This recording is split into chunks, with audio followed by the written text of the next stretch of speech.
The Tale of Squirrel Nutkin by Beatrix Potter.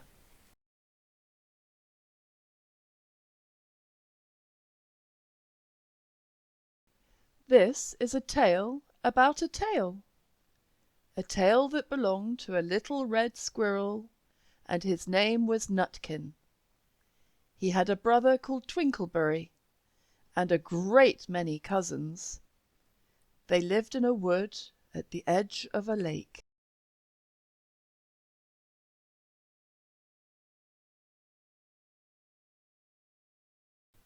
In the middle of the lake there is an island covered with trees and nut bushes, and amongst those trees stands a hollow oak tree, which is the house of an owl who is called Old Brown.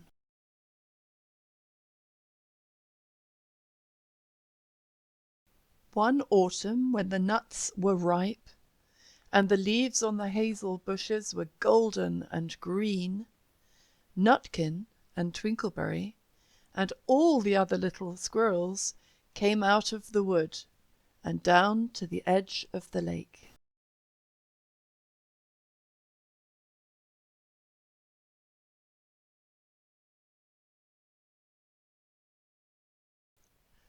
They made little rafts out of twigs, and they paddled away over the water to Owl Island to gather nuts.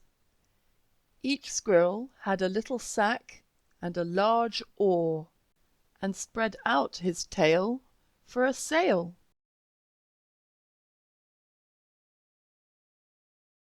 They also took with them an offering of 3 fat mice as a present for Old Brown, and put them down upon his doorstep.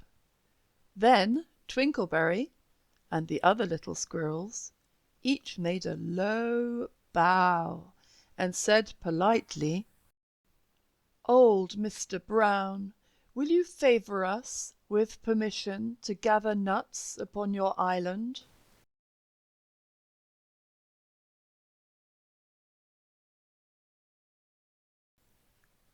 But Nutkin was excessively impertinent in his manners. He bobbed up and down like a little red cherry, singing, riddle me, rot, tot, tote, a little wee man in a red, red coat, a staff in his hand and a stone in his throat. If you'll tell me this riddle, I'll give you a groat. Now this riddle is as old as the hills. Mr. Brown paid no attention whatever to Nutkin. He shut his eyes obstinately and went to sleep.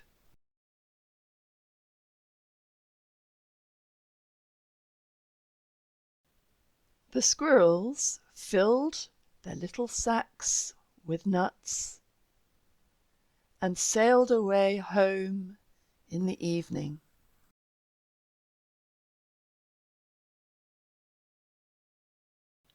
But next morning they all came back again to Owl Island, and Twinkleberry and the others brought a fine fat mole and laid it on the stone in front of Old Brown's doorway, and said, "Mr. Brown, will you favour us with your gracious permission to gather some more nuts?"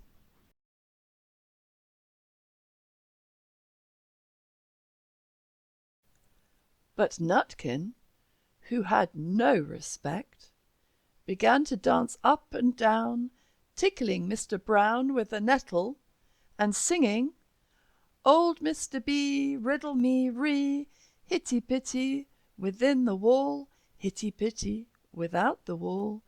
If you touch hitty-pitty, hitty-pitty will bite you." Mr. Brown woke up suddenly and carried the mole into his house.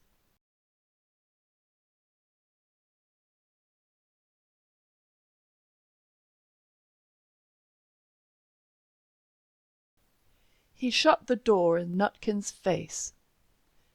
Presently a little thread of blue smoke from a wood fire came up from the top of the tree, and Nutkin peeped through the keyhole, and sang, "A house full, a hole full, and you cannot gather a bowl full."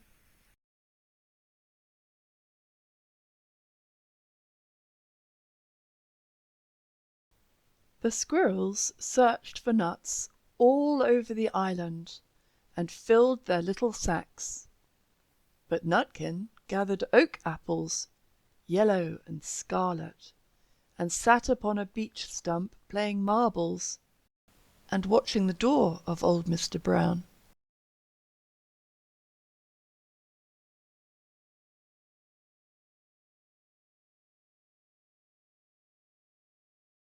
On the third day the squirrels got up very early and went fishing.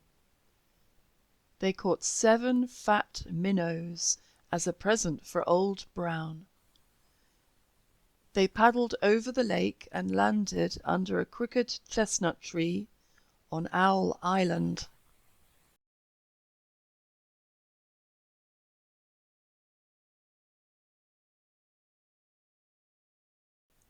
Twinkleberry and 6 other little squirrels each carried a fat minnow, but Nutkin, who had no nice manners, brought no present at all. He ran in front, singing, "The man in the wilderness said to me, 'How many strawberries grow in the sea?' I answered him as I thought good, 'As many red herrings as grow in the wood.'" But old Mr. Brown took no interest in riddles, not even when the answer was provided for him.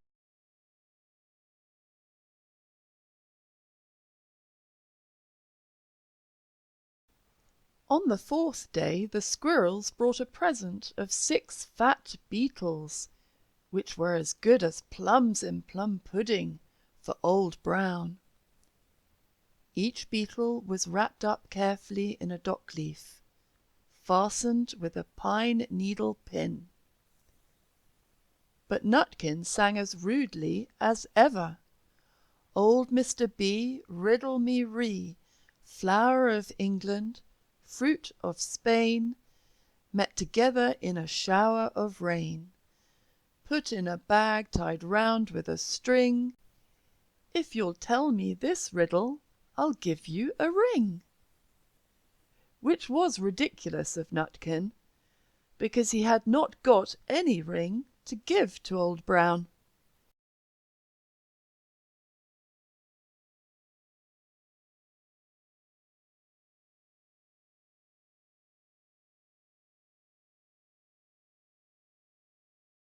The other squirrels hunted up and down the nut bushes, but Nutkin gathered robin's pincushions off a briar bush, and stuck them full of pine needle pins.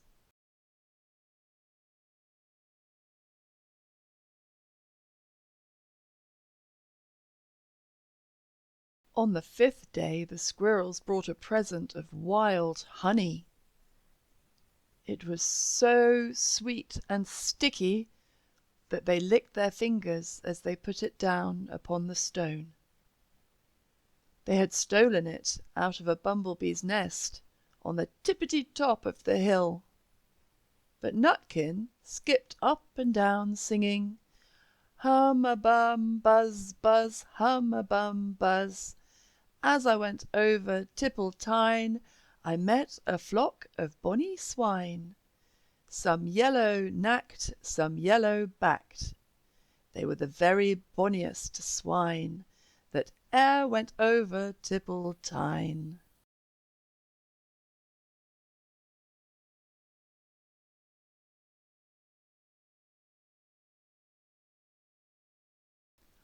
Old Mr. Brown turned up his eyes in disgust at the impertinence of Nutkin, but he ate up the honey.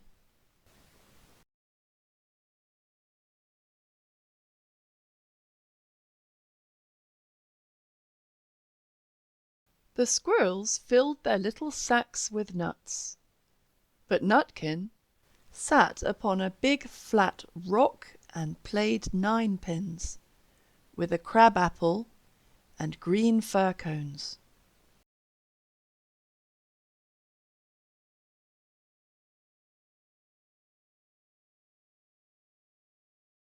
On the 6th day, which was Saturday, the squirrels came again for the last time.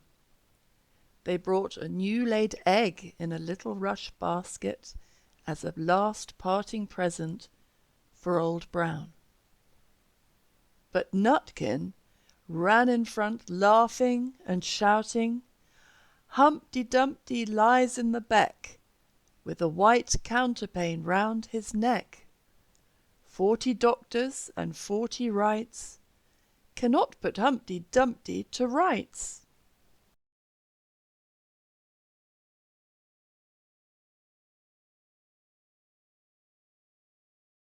Now old Mr. Brown took an interest in eggs.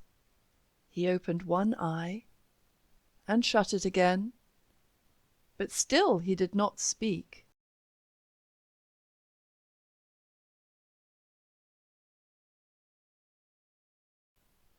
Nutkin became more and more impertinent.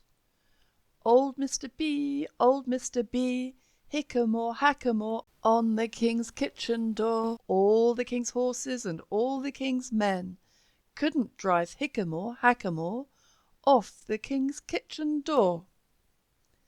Nutkin danced up and down like a sunbeam, but still Old Brown said nothing at all.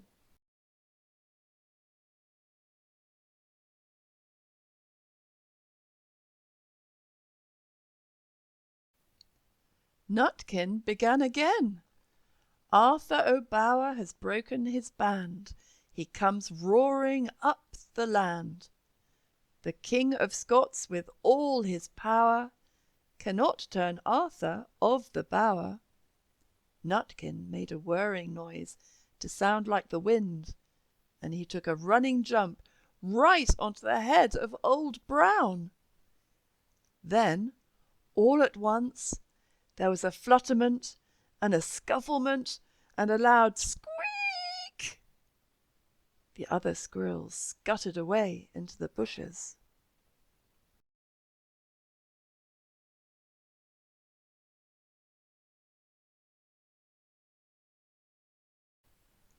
When they came back very cautiously, peeping round the tree, there was Old Brown sitting on his doorstep, quite still, with his eyes closed, as if nothing had happened. But Nutkin was in his waistcoat pocket.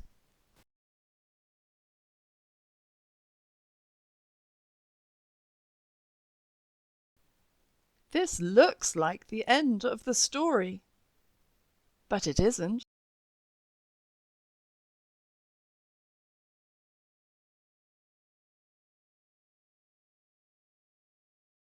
Old Brown carried Nutkin into his house and held him up by the tail, intending to skin him. But Nutkin pulled so very hard that his tail broke in two, and he dashed up the staircase and escaped out of the attic window.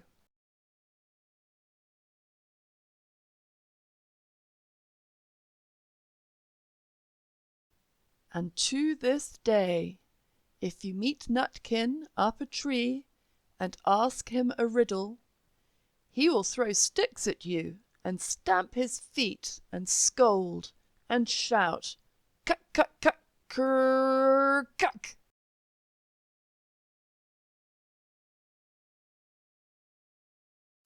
The end.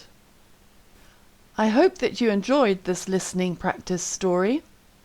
Like and subscribe for more help learning English.